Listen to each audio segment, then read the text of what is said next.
स्वागत है साथियों आपका अपने YouTube चैनल स्टूडेंट साथी में। हम लोगों ने इसके पहले वाले वीडियो में परफेक्शन आईएएस का फर्स्ट टेस्ट देखा है ना, और आज हम लोग सेट नंबर 2 के डेमो क्वेश्चंस को देखेंगे, इंपॉर्टेंट क्वेश्चंस को देखेंगे जैसे पिछले सेट का हम लोगों ने देखा था, important questions along with discussion. और साथ ही साथ 15 तक अब इसका टेस्ट हो चुका है, तो डिस्क्रिप्शन में लिंक है, वहां से आप ऑर्डर करके घर बैठे पूरा टेस्ट सीरीज का कॉम्बो इस काइंड ऑफ आपको बुकलेट मिलेगा, ये आप मंगवा सकते हो।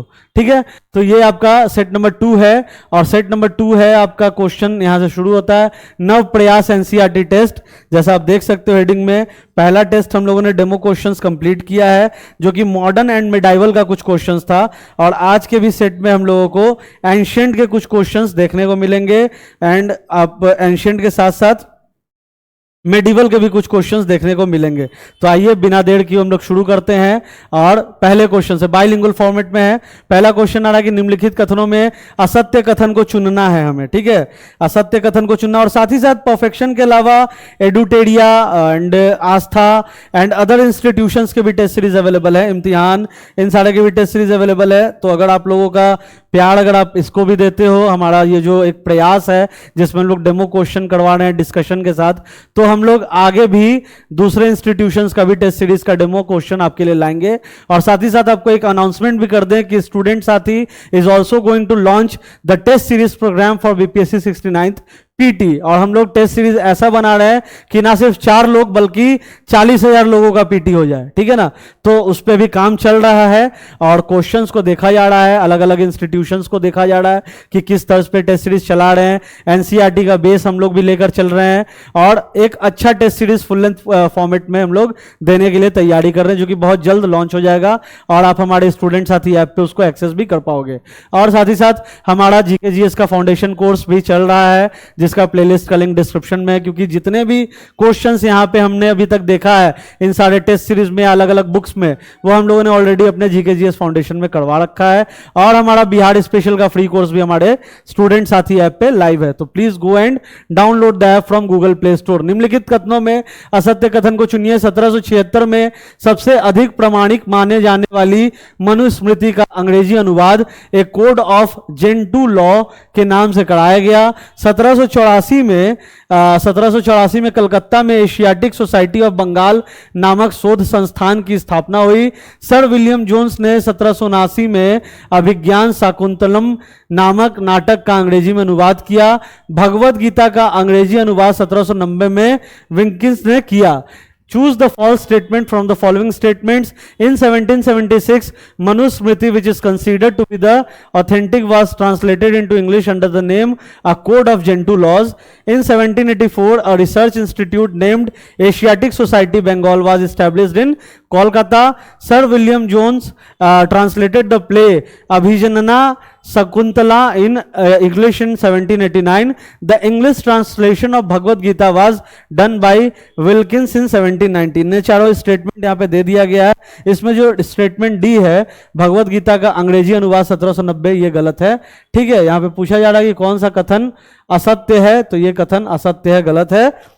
1776 में सबसे प्रामाणिक माने जाने वाले मनुस्मृति का अनुवाद ए कोड ऑफ जेंटू लॉ के नाम से कराया गया, तो ये पहला स्टेटमेंट आपका सही। 1784 में कलकत्ता में एशियाटिक सोसाइटी ऑफ बंगाल नामक शोध संस्थान की स्थापना हुई, ये भी सही। सर विलियम जोन्स ने 1789 में अभिज्ञान शाकुंतलम नामक नाटक का अंग्रेजी में अनुवाद किया, ये भी सही। और ये जो है भगवत गीता का अंग्रेजी अनुवाद, ये दरअसल 1785 में हुआ था। 1790 जो साल दे दिया गया है ये गलत है, 1785 करेक्ट आंसर होगा, में विल्किंस ने किया था। एक और चीज है कि जब जहां पे आपको लंबे लंबे स्टेटमेंट्स दिखे ना, तो वहां पे हमने एक वीडियो भी बनाया था डिटेल्ड की pick the odd one out, तो वहां पे हम लोगों को सिर्फ एक स्टेटमेंट को पकड़ना है जिसमें हम लोग एकदम कॉन्फिडेंट है कि हाँ ये गलत ही है या ये सही है, तो उसी से हम लोग आंसर पे कंक्लूड हो जाते हैं। तो यहाँ पे उसी तरीके से 1790 हमें बाकी का स्टेटमेंट सही है गलत है ये जानने का जरूरत ही नहीं, अगर हम लोग इस पे एकदम श्योर शॉट रहते कि हाँ 1785 में ये भगवत गीता का अंग्रेजी अनुवाद हुआ था, बात खत्म हो गई। महात्मा बुद्ध को ज्ञान प्राप्ति के बाद बुद्ध के सन्मुख 2 बंजारे आए, यही 2 बंजारे बौद्ध धर्म के सर्वप्रथम अनुयायी बने। इनके नाम क्या थे? तपस्सु, मल्लिक, उपाली, देवदत्त। सही कूट का चयन करना है। After Mahatma Buddha attend enlightenment two Banjaras came in front of Buddha. These two Banjaras became the first followers of Buddhism. Their name were, क्या था? तपासु, मलिक, उपली या देवदत्ता। ठीक है, तो यहां पे सही कूट का चयन करना है, एक व दो जो है करेक्ट आंसर है तपस्सु व मलिक। ठीक है, उन दोनों का नाम था तपस्सु व मलिक। तपस्सु और Malik will be the correct answer. ठीक है, क्वेश्चन नंबर 2 हम लोगों ने कर लिया। 3 पे आते हैं, निम्नलिखित कथनों में असत्य कथन का चयन करना है।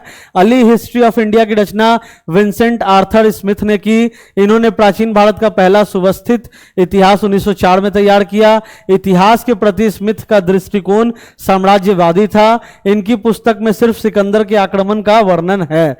ठीक है, तो इनमें से कौन सा स्टेटमेंट गलत होगा? तो कथन का चयन करना है, गलत चयन करना है। इनकी पुस्तक में सिर्फ सिकंदर का वर्णन है, ये गलत है, ये स्टेटमेंट गलत है। अब मैं बता देता हूं इसमें क्या है कि इनकी पुस्तक में सिर्फ सिकंदर के आक्रमण का वर्णन नहीं है, बल्कि अन्य घटनाओं का भी वर्णन है। ठीक है, तो ये स्टेटमेंट गलत हो जाएगा। दक्षिण भारत में उत्पन्न हुए सिकंदर के आक्रमण का वर्णन है, नहीं, दक्षिण भारत में उत्पन्न हुए महान इतिहासकार के नीलकंठ शास्त्री 1892 से 1975 की पुस्तक है। क्या है? A history of ancient India, a history of south India. सही कूट का चयन करना है, एक सही होगा, दोनों सही होगा, कोई एक सही होगा, तो इसका करेक्ट आंसर हो जाएगा 1 व 2 दोनों। इसका करेक्ट आंसर हो जाएगा 1 और 2 दोनों। मतलब कि the book of great historian born in south India के Nilakanta Sastri is a history of ancient India and history of south India. दोनों बुक इन्होंने ही लिखा था। दक्षिण भारत में उत्पन्न हुए महान इतिहासकार के नीलकंठ शास्त्री ने 2 पुस्तकें लिखी थी, हिस्ट्री ऑफ एंशिएंट इंडिया और हिस्ट्री ऑफ साउथ इंडिया। आगे बढ़ते हैं हम लोग, आगे बढ़ते हैं फटाफट। निम्नलिखित कथनों में असत्य कथन की पहचान करें। टीला पृथ्वी की सतह के उस उभड़े हुए भाग को कहते हैं जिसमें नीचे पुरानी बस्तियों के अवशेष रहते हैं। एकल सांस्कृतिक टीलों में सर्वत्र की संस्कृति दिखाई देती है। दक्षिण भारत के कुछ लोग मृत व्यक्ति के शव के साथ औजार, हथियार, मिट्टी के बर्तन आदि चीजें भी कब्र में गाड़ते थे और इसके ऊपर एक घेरे में बड़े बड़े पत्थर खड़े कर दिए जाते थे। ऐसे स्मारकों को महापाषाण यानी कि मेगालिथ कहते थे। और प्राचीन भारत के इतिहास में सबसे अधिक सिक्के गुप्त काल में मिले। तो कौन सा कथन जो है असत्य है? ज्यादातर यहाँ पे असत्य वाला ही पूछा जा रहा है। इसका करेक्ट आंसर हो जाएगा डी गलत है। ठीक है, डी गलत है। प्राचीन भारत के इतिहास में सबसे अधिक सिक्के गुप्त काल में नहीं, बल्कि गुप्त काल के साथ साथ ये सिक्के मौर्योत्तर काल में भी मिले थे। प्राचीन भारत के इतिहास में सबसे अधिक सिक्के जो है मौर्योत्तर काल में ही मिले थे, गुप्त काल में नहीं मिले थे। किस काल में मिले थे? मौर्योत्तर काल में मिले थे। ठीक है,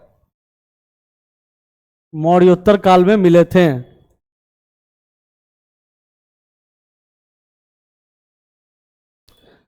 मौर्योत्तर काल में मिले थे, ना कि सिक्के गुप्त काल में मिले थे। तो यही पूछा जा रहा है, identify the false statement in the following statement. तो इसका करेक्ट आंसर हो जाएगा D will be the false statement because the प्राचीन भारत में इतिहास के सबसे अधिक मैक्सिमम जो सिक्के थे, maximum coins were found in the मौर्योत्तर काल, नॉट इन द गुप्ता काल। डेट वाई ये जो ऑप्शन डी है, that's why the option D will be the incorrect statement related to that question. निम्नलिखित में से असत्य कथन का चयन करना है। क्वेश्चन नंबर 7, असत्य कथन का चयन करना है। कथन क्या है? मौर्योत्तर काल में सोने के सिक्के सबसे अधिक जारी किए गए। कथन असत्य कथन का, मौर्योत्तर काल के बहुत कम सिक्के मिले हैं, जिसमें यह प्रकट होता है कि उन दिनों व्यापार वाणिज्य शिथिल हो गया था। सिक्कों के अध्ययन को मुद्रास्फीति कहते हैं, अभिलेखों के अध्ययन को पुरालेख शास्त्र या एपिग्राफी कहते हैं। तो अब देखिए यहाँ पे क्या है कि गुप्त काल में करेक्ट आंसर इसका क्या हो जाएगा? असत्य कथन। मौर्योत्तर काल में सोने के सिक्के सबसे अधिक जारी किए, तो ये जो हो जाएगा इसका करेक्ट आंसर, इनकरेक्ट स्टेटमेंट हो जाएगा। मौर्योत्तर काल में सोने के सिक्के सबसे अधिक जारी किए गए और मौर्योत्तर काल में निम्नलिखित कथनों पर विचार करना है। उसके बाद नेक्स्ट क्वेश्चन है, मौर्योत्तर काल में बहुत कम सिक्के मिले, जिससे प्रकट होता है कि उन दिनों व्यापार शिथिल हो गया था। सिक्के के अध्ययन को सिक्के के अध्ययन को न्यूमिस्मेटिक्स कहते हैं एंड अभिलेखों के अध्ययन को पुरालेख शास्त्र कहते हैं, एपिग्राफी कहते हैं। इसका करेक्ट आंसर आपका असत्य कथन पूछा जा रहा है, निम्नलिखित में से असत्य कथन, तो ये असत्य कथन हो जाएगा। गुप्तोत्तर काल नहीं, मौर्योत्तर काल, ये आपका असत्य कथन हो जाएगा। यहां हमें लगा कि गुप्तोत्तर काल या मौर्योत्तर काल नहीं है, मौर्योत्तर काल में सोने के सिक्के सबसे अधिक जारी किए गए, ये गलत स्टेटमेंट है। ठीक है, आगे बढ़ते हैं। निम्नलिखित कथनों पर विचार करना है। कथन क्या है? ब्राह्मी लिपि बाईं से दाएं लिखी जाती है, खड़ोष्ठी लिपि दाएं से बाएं लिखी जाती है। सही कूट का चयन करना है, 1 व 2 दोनों सही है, केवल 1 सही है, केवल 2 सही है, न तो 1 न तो 2 सही है। ठीक है, तो इसका करेक्ट आंसर हो जाएगा, ये ब्राह्मी लिपि के बारे में पूछा जा रहा है और खड़ोष्ठी लिपि के बारे में पूछा जा रहा है, तो इसका 1 व 2 दोनों जो है सही है, इसका करेक्ट स्टेटमेंट है, क्योंकि ब्राह्मी लिपि बाएं से दाएं लिखी जाती है और खड़ोष्ठी लिपि दाएं से बाएं लिखी जाती है, तो इसका करेक्ट आंसर ए 1 व 2 दोनों। अशोक के प्रमुख शिलालेख इस प्रकार हैं: शहबाज गढ़ी शिलालेख, कालसी शिलालेख, गिरनार शिलालेख, एड़ागुड़ी शिलालेख। अशोक के प्रमुख शिलालेख इस प्रकार हैं। ठीक है, इन्हें उत्तर से दक्षिण भारत तक लगाने का सही क्रम क्या होगा? उत्तर से दक्षिण के ओर इसका सही क्रम पूछा जा रहा है कि शिलालेख का जो है ये करेक्ट आंसर क्या होगा, तो इसका करेक्ट आंसर होगा 1 2 3 4 सब आपका उत्तर से दक्षिण की ओर। पहला सबसे नॉर्दर्न मोस्ट है, then Kalsi, then Girnar and then southern most आपका एड़ागुडी शिलालेख हो जाएगा।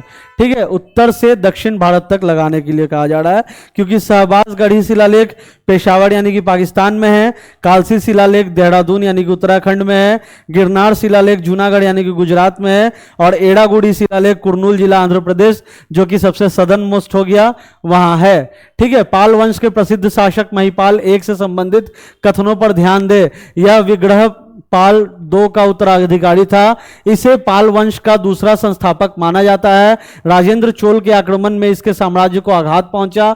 इसके राज्य की सीमा पश्चिम से वाराणसी तक थी। पूछा जा रहा है कि find the correct statements related to Mahipal one, the famous ruler of Pala dynasty. He was the successor of Vigraha Pala 2। He is considered the second founder of Pala dynasty. Rajendra Chola's attack his empire. The boundary of his kingdom was situated till Varanasi in the west. अब इसमें पूछा जा रहा है कि select the correct code. अब इसमें से कौन कौन सा करेक्ट होगा उसको आपको चुनना है, केवल एक और दो दोनों, 1 2 3 तीनों या सभी। ठीक है, क्वेश्चन नंबर 10, तो इसका करेक्ट आंसर हो जाएगा डी, यानी कि सभी स्टेटमेंट इसके सही है। यह विग्रह पाल 2 का उत्तराधिकारी था। इसे पाल वंश का दूसरा संस्थापक माना जाता है। इसे पाल वंश का दूसरा संस्थापक माना जाता है। He is considered to be the second founder of the Pala dynasty. And Rajendra Chola के आक्रमण के समय साम्राज्य को आघात पहुंचा। Rajendra Chola's attack his empire and the boundary of his kingdom was situated till Varanasi in the west. तो ये इसका करेक्ट स्टेटमेंट, चारों इसका करेक्ट आंसर हो जाएगा। ठीक है, आगे बढ़ते हैं।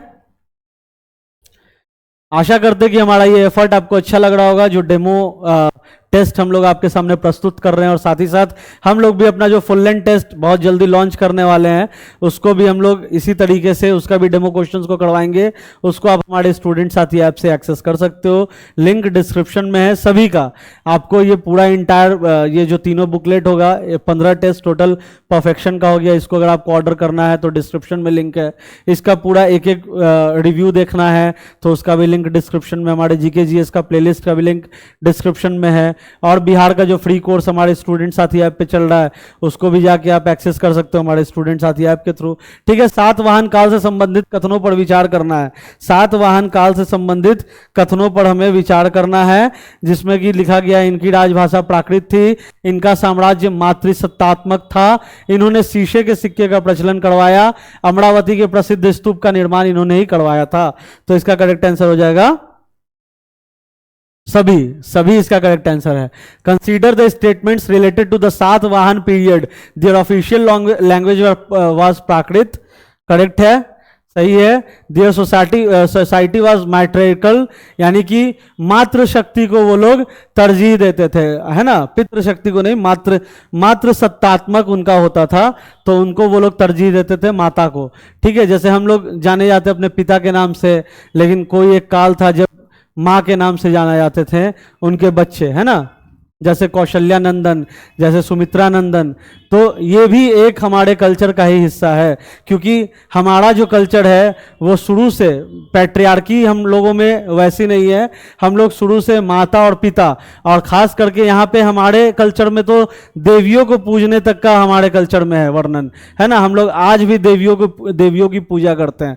तो कई सारे ऐसे तो नहीं बोलेंगे, कई सारे जो दूसरे ज्योग्राफिकल आइडेंटिटीज के लोग हैं, उनकी जो ये है आस्था है वो कहीं ना कहीं पैट्रियार्कल है, ठीक है। लेकिन हम लोगों में क्या है, हम लोग पितृशक्ति को और मातृशक्ति को दोनों को पूजते हैं। तो ये हमारे कल्चर का हिस्सा है। तो यहाँ पे सातवाहन काल भी जो है हमारे कल्चर का ही एक हिस्सा था, और इनकी राजभाषा प्राकृत थी, इनका समाज मातृ सत्तात्मक था। इन्होंने शीशे के सिक्कों को प्रचलन करवाया, और अमरावती के प्रसिद्ध स्तूप का निर्माण इन्होंने ही करवाया था, ठीक है। अभी भी कई सारे स्टेट्स में ये देखा जाता है, और कई सारे रीजन्स में भी देखा जाता है। जैसे कई लोग जो है ये बिलीव करते हैं कि वो लोग मतलब अपने नाम के आगे अपने माँ का नाम लगाना, है ना। जैसे हम लोग अपने फादर का नाम लगाते हैं, अपने पिताजी का नाम लगाते हैं, तो कई लोग अपने माँ का नाम अपने नाम के पहले लगाते हैं। इसको उन लोग मानते हैं, इस चीज़ को। तो ये चीज था, सातवाहन काल से संबंधित था। सभी स्टेटमेंट करेक्ट है। ज्यामिति और गणित का अध्ययन आरंभ होता है कब से? गृहस्थ यत सूत्र से, सुलभ सूत्र से, श्रौत सूत्र से, या इन तीनों से, ठीक है। शूल सूत्र और यज्ञ वेदी के निर्माण के लिए विभिन्न प्रकार के मापों का विधान है, और ज्यामिति और गणित का आरंभ वहीं से होता है। कब से होता है? तो सुलभ सूत्र से होता है। ज्यामिति और गणित का अध्ययन सुलभ सूत्र से अध्ययन शुरू होता है। जैन ग्रंथों से संबंधित असत्य कथन का चयन करें। जैन ग्रंथों की रचना प्राकृत भाषा में हुई थी। 6ठी सदी ईसा पूर्व में गुजरात के वल्लभी नगर में इन्हें अंतिम रूप से संकलित किया गया।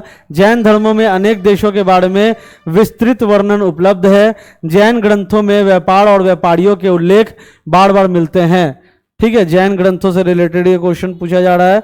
तो जैन ग्रंथों की भाषा जो है प्राकृत थी। इसमें सत्य कथन को चुनना है, तो भाषा तो सही है, प्राकृति थी, ठीक है। तो इसको हम लोग सही कर लेते हैं। 6ठी सदी ईसा पूर्व में गुजरात के वल्लभी नगर में इन्हें अंतिम रूप से संकलित किया गया, सही है। जैन ग्रंथों में अनेक देशों के बारे में विस्तृत वर्णन उपलब्ध है, ये गलत है, ठीक है। जैन ग्रंथों में अनेक देशों के उपलब्ध नहीं है, ठीक है। जैन ग्रंथों में व्यापार और व्यापारियों के उल्लेख बार बार मिलते हैं, तो ये सारा आपका स्टेटमेंट सही है। स्टेटमेंट सी जो है वो गलत है। आगे बढ़ते हैं। डैश ने गिरनार पर्वत पर स्थित सुदर्शन झील का पुनरुद्धार करवाया, जिसका निर्माण डैश ने किया था। रिक्त स्थानों की पूर्ति करे। फिल इन द ब्लैंक वाला है, तो इसका करेक्ट आंसर आपका हो जाएगा बी। बिंदुसार ने गिरनार पर्वत पर स्थित सुदर्शन झील का नहीं, इसका करेक्ट आंसर हो जाएगा आपका सी, यानी कि स्कंदगुप्त ने गिरनार पर्वत पर स्थित सुदर्शन झील का पुनरुद्धार करवाया, जिसका निर्माण चंद्रगुप्त मौर्य ने किया था। रिक्त स्थानों की पूर्ति करे, तो ये आपका करेक्ट आंसर है। तो इसमें है गुजरात में सिंचाई के लिए सुदर्शन झील का निर्माण चंद्रगुप्त मौर्य ने कराया था। सिंचाई के लिए चंद्रगुप्त मौर्य ने। तो आप सोच सकते हो कि कितना ज्यादा डेवलप्ड हम लोग उस दौर में थे। चंद्रगुप्त के काल के दौरान हम लोग इतना ज्यादा डेवलप्ड थे कि उस दौरान सिंचाई की व्यवस्था करवाई जाती थी। और हम लोगों ने पढ़ा भी है, जो एंशिएंट सिविलाइजेशंस थे हमारे, वो इस कदर मतलब डेवलप्ड थे कि उसमें एक प्रॉपर अर्बन डेवलपमेंट है ना, प्रॉपर गली का कॉन्सेप्ट दिखता है, प्रॉपर रोड्स का कॉन्सेप्ट दिखता है, जो हम लोगों को हड़प्पा की मोहनजोदड़ो की खुदाई के दौरान जो पता चला। तो उस काल के दौरान हमारा जो सिस्टम था, हमारा जो रहने का ढंग था, वो इतना सिस्टमेटिक था, इतना ज़्यादा डेवलप्ड था, जो कई सारे देश वहां तक पहुंचे नहीं थे जहां तक हम लोग पहुंच चुके थे। और ये किस काल की बात हो रही है? तो हम लोग हड़प्पा की खुदाई में भी ये सारी चीजें निकली है ना, कि एक प्रॉपर अर्बन डेवलपमेंट का ढांचा हमें देखने को मिला, प्रॉपर मूर्तियां दिखी है ना, कांस्य की मूर्तियां हमें मिली है उस खुदाई के दौरान, बर्तन मिले हैं, कि मतलब कितने सिस्टमेटिक हमारे पूरी जो सभ्यता थी उस दौरान थी। तो यही यहाँ पे भी दिखता है कि यहाँ पे जो क्वेश्चन पूछा जा रहा है, यहाँ पे इसका स्टेटमेंट कि गुजरात में सिंचाई के लिए सुदर्शन झील का निर्माण चंद्रगुप्त मौर्य ने कराया था, सिंचाई के लिए। उसके बाद चंद्रगुप्त मौर्य के समय गिरनार में नियुक्त राज्यपाल पुष्यगुप्त वैश्य था। सुदर्शन झील का प्रथम बार जीर्णोद्धार शक शासक रुद्रदामन के लिए किया गया, जबकि दूसरी बार स्कंदगुप्त ने सुदर्शन झील का पुनरुद्धार करवाया। तो ये सारी चीजें हैं जो हमें बताती हैं कि हम लोग, हमारा इतिहास कितना गौरवपूर्ण, कितना गौरवशाली है। ये सारे स्टेटमेंट्स बहुत है, काफी है उस चीज को प्रूव करने के लिए। और अभी जो निकल रहा है, अभी जो हम लोग जगह जगह जो खुदाई में जो निकल रहा है, वो भी बताती है कि कितना गौरवशाली और कितना उत्कृष्ट हमारा जो इतिहास रहा था। तो ये था परफेक्शन का टेस्ट नंबर 2 का डेमो क्वेश्चंस, जिसमें हम लोगों ने एंशिएंट हिस्ट्री ऑफ इंडिया हम लोगों ने देखा और डेमो क्वेश्चंस देखा। इसी तरह पे आगे भी वीडियोस लाएंगे। अगर आप लोग प्यार बनाते हो तो कमेंट करो यार, अगर आगे भी वीडियोस चाहिए टेस्ट के डेमोस का। और all kinds of test series available है हमारे डिस्क्रिप्शन में, हमने लिंक दे रखा है, वहां से आप ऑर्डर कर सकते हो, घर बैठे मंगवा सकते हो। और ये सारे वीडियो अगर चाहिए प्लीज कमेंट कीजिए कि हाँ इस सीरीज को, इस श्रृंखला को आगे चलने दीजिए। तो thanks for watching this video and all the very best for the upcoming examination. Thank you so much. Thank you.